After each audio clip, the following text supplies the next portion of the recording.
106. Joanne, good morning. Good morning, how are you? I'm good. What was the story that you heard? Who did you hear from? Well, I can't say his name because he's a councillor, Cork City Council. Okay. So I met him a few weeks ago, shook hands with him, whatever. We were chatting about the state of the country.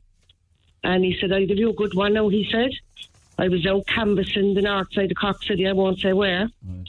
And he knocked at a door, and it was a Ukrainian woman, answered. And he got chatting, and he asked her, why, how long you were here? Why did you come to Ireland? Was it because of the war?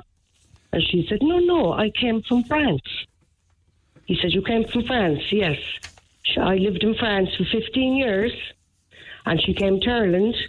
She's now working from home, getting the €800 a month ARP payment.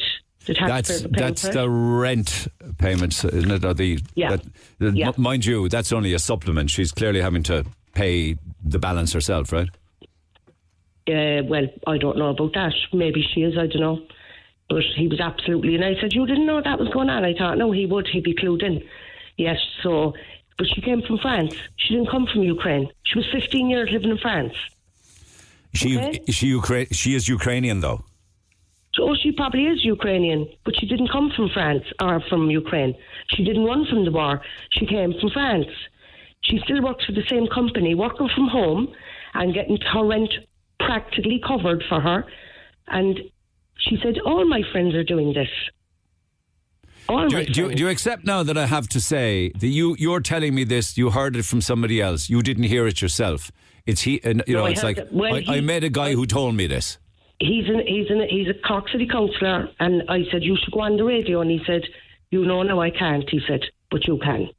So look, I don't care whether you don't believe me. No, I didn't say I don't believe it. I'm just saying that, I'm not hearing it firsthand, I'm hearing it secondhand. Those kind of secondhand stories that you hear. He's afraid of being called far right or racist, I suppose. He can't come on and tell you what's going on. So this is a Ukrainian woman who was living and working in France for 15 years. Used the war in Ukraine to flip over to Ireland to continue in the same job that she had in France, working from home in Ireland in the same job, being paid by the same job, working away from home, getting 800 on top of her own work from the Irish taxpayer to supplement her rent here. And she said to your councillor friend that all of her friends are doing the same. Absolutely, 100%. Okay. So if that were true, and I don't know whether it is or not, you're telling me it is, but if that were true, that's frustrating, it's infuriating, and it's wrong. Well, absolutely, because I'll give you an example now of a guy I know, okay? Can't say any names, but I know him very well. He's 2 years on his mother's sofa, right, with 2 children.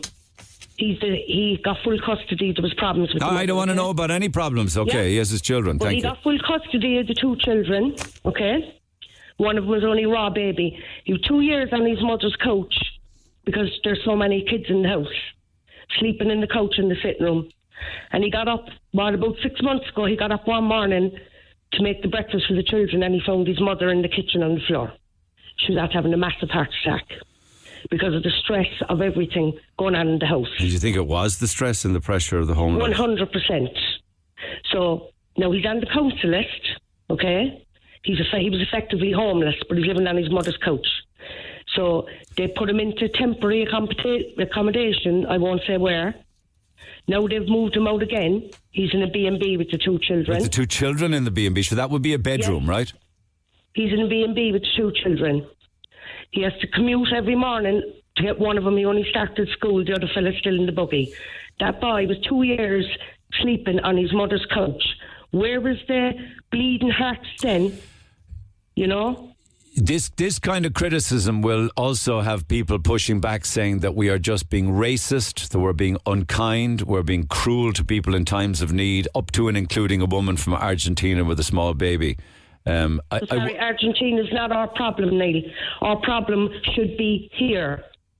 Well, mankind is our problem, isn't? Shouldn't we try and help anybody that reaches out for help? No. But you can't help the whole world, Neil. You just can't. Like financially, service-wise, this country is on its knees. So why doesn't somebody report this Ukrainian who came from France, which was there for 15 years? Then she came over here and she's working from home with the same company she did in France. They'll say Why don't she's not doing anything illegal. What are they going to say? She's doing something illegal. Well, it certainly could. All she needed was a Ukrainian passport. But she could be pulling 40, 50, 60k a year working for this. And she probably is. And she's probably sitting in front of her laptop laughing at the Irish. Okay. When you tell people these things, they tend to think you're racist, you're far right. Right? All you're doing is trying to wake people up to what's going on. Okay.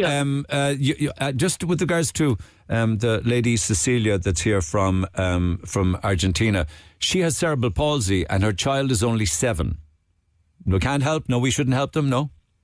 Well, I missed the first part, but look, if we're going to have this mentality going forward, we might as well just say, we know the border is wide open anyway, but we're importing other people's problems. We're importing other people's medical problems. That we have people on waiting lists for surgeries.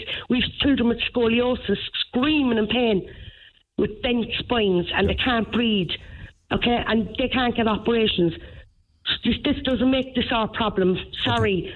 Go back to where you came from. Okay. We have enough to do. All right. Thank you, Joanne. Let me